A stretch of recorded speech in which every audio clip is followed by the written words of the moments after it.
El pintor flamenco Jan van Eyck nació en el 1390 en Maesic y murió en el 1441 en Brujas. Considerado de los mejores pintores del siglo XV, su obra se enmarca en la última fase de la pintura gótica. Su estilo anuncia la llegada del Renacimiento. Trabaja con la técnica al óleo sobre tabla, técnica que perfeccionó hasta niveles que en aquel momento eran inimaginables. Dicha técnica permitía un mayor realismo en la obra, donde los detalles se muestran con una precisión absoluta. Al secarse más lentamente permite correcciones y veladuras, además de ser obras que se conservan con una mayor calidad por los barnices de protección que les daban. Los hermanos Van Eyck desarrollan su producción artística en la ciudad de Brujas. Realizarán obras muy importantes para la historia del arte. Algunas de ellas son el Políptico de Gante, realizado en el 1432, donde el detallismo y la minuciosidad permanecen presentes, la Anunciación, donde el pintor nos muestra esta escena sagrada cargada de simbolismo, la Virgen del canónigo Van der Peyl, o la del canciller Rollin, realizada en el 1435, donde se puede ver un estudio pormenorizado de la perspectiva, donde el artista utilizará un paisaje de fondo para crear esta ilusión óptica. Aquí podemos ver algunos de los detalles. Ahora pasaremos a explicar con todo detalle la obra del matrimonio Arnolfini, realizada por Van Eyck en el 1434. No es más que una alegoría del matrimonio y la maternidad. Se nos presenta a una pareja burguesa vestida de manera aristocrática y lujosa en una estrecha habitación, en la que hay chanclas y zuecos dispersos por el suelo. La escena se desarrolla en pleno siglo XV en la ciudad de Brujas, ciudad más importante del norte de Europa. En esta obra, Van Eyck nos muestra las riquezas de la sociedad de esta ciudad. Se trata de una pareja adinerada. El vestido de la señora está adornado con armiño, y la cuidada colocación del mismo nos advierte de la existencia de una camarera. El hombre lleva una capa de terciopelo orlada, forrada de nutria o de marta. Al estar abierta por abajo y los lados permitía el movimiento cómodamente y la actividad. Por esta razón y por los zuecos que aparecen en primer término, el pintor nos da a entender que él no era aristócrata, ya que sus zapatos están reforzados para no mancharse al caminar por las calles. Los grandes señores no caminaban, iban a caballo, en carros o en sillas de mano.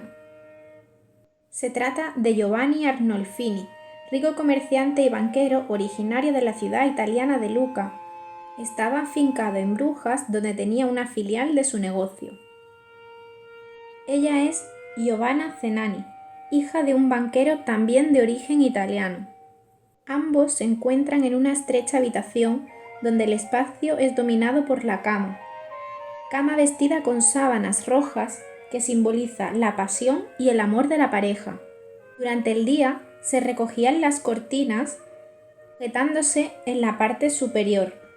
Era normal sentarse al borde de la cama y también recibir a las visitas sentados en el lecho o incluso tumbados. Por la noche se corrían las cortinas y se creaba un ambiente distinto, una habitación dentro de la habitación. Ella está lujosamente vestida.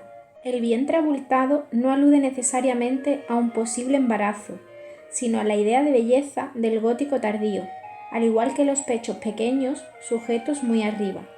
La gran cantidad de tela del vestido estaba de moda en la época. Con tantos pliegues era casi imposible distinguir a una mujer embarazada de la que no lo estaba. Esta señora era muy joven. El monstruo que se ve tallado por encima de su mano, que decora un banco, nos recuerda a las gárgolas de las catedrales góticas, al igual que los ropajes de la novia, propios de este momento. En la corte borgoñona, los hombres usaban turbantes o gorros cilíndricos de grandes dimensiones. Las manos del señor estaban igual de cuidadas que las de la novia y no era de complexión fuerte, con lo cual se sobreentiende que no tenía necesidades de imponerse por la fuerza bruta.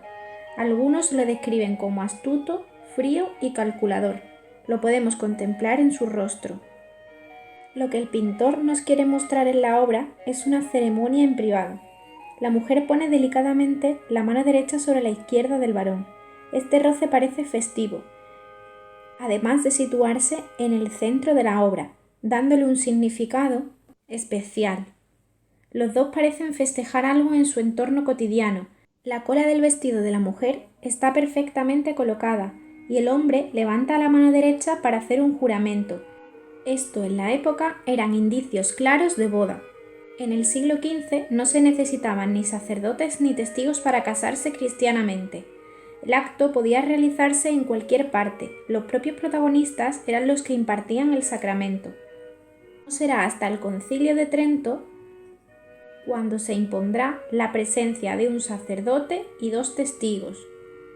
En la pared del fondo aparece colgado un espejo en eje con el centro de la obra.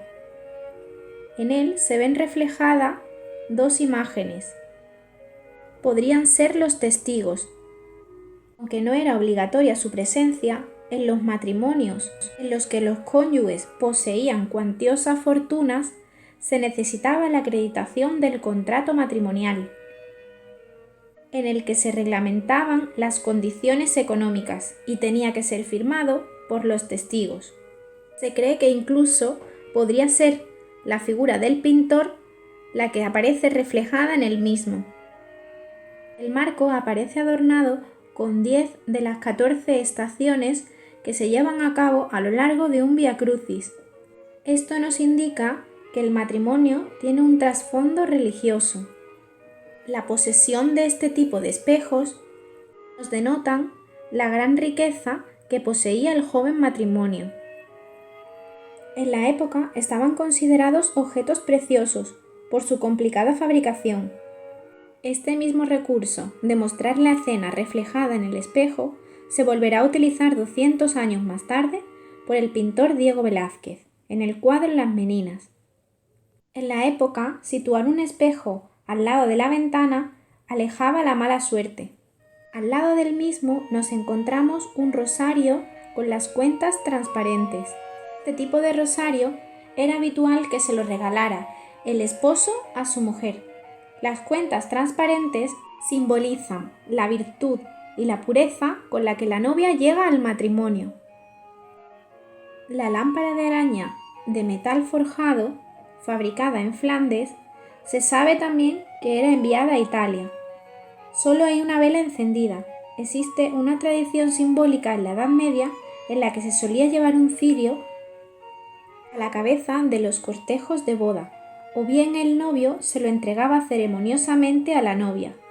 La llama simboliza a Cristo, testigo de las promesas nupciales entre los novios, además de representar la bendición de Dios. Aquí podemos ver con detalle la vela con la llama encendida. Una vez más, se nos recalca el sentido religioso de este matrimonio. En estas otras imágenes podemos ver otras obras donde se utilizaban los mismos tipos de lámparas. Bajo el brazo derecho de la lámpara se ve una figurilla de madera del respaldo de una silla. Es Santa Margarita, patrona de las parturientas. Aparece venciendo al dragón. Al lado de esta, una escoba, símbolo de Santa Marta, patrona del hogar. Ambas están al lado del lecho nupcial, lugar en el que nacemos y morimos. Desgraciadamente, sabemos por la historia que Giovanna nunca tuvo hijos.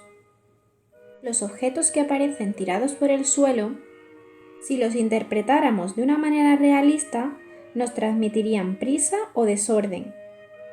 Sensaciones completamente fuera de lugar hablando de una ceremonia nupcial. El artista los carga de contenido simbólico. Los personajes son representados descalzos. De ahí que que sus zapatos estén en el suelo de la estancia. No te acerques, quítate las sandalias de los pies, porque el lugar que pisas es tierra sagrada. Así habló Dios a Moisés. Cuando dos esposos celebran su matrimonio, un simple suelo se convierte en suelo sagrado. De ahí que ambos aparezcan descalzos. En esta imagen podemos ver los zapatos de la señora, colocados encima de una rica alfombra persa. Ahora pasaremos a analizar otros elementos que hay en la escena. Las naranjas. Este fruto era muy codiciado y muy caro. Procedía de España. Solo las familias más adineradas podían permitirse su consumo. El perro entre los esposos. Este animal que mira amigablemente al espectador aparecerá en muchas de las obras de este periodo. Simboliza el bienestar y la fidelidad. También se suele colocar en las tumbas de la época. En este caso, indicaría que el personaje ha muerto en calma, no ha tenido ninguna muerte traumática. Generalmente suele acompañar a las mujeres en su tumba y los leones a los hombres. Por último, cabe destacar la firma. No está modestamente situada, destaca entre el espejo y la araña. Contiene una fórmula insólita. Estuvo presente Jan van Eyck. El artista firma como testigo y no como autor. Tal vez se autorretratara como testigo entrando en la habitación. Provisto de un suntuoso turbante azul propio de la moda de la época.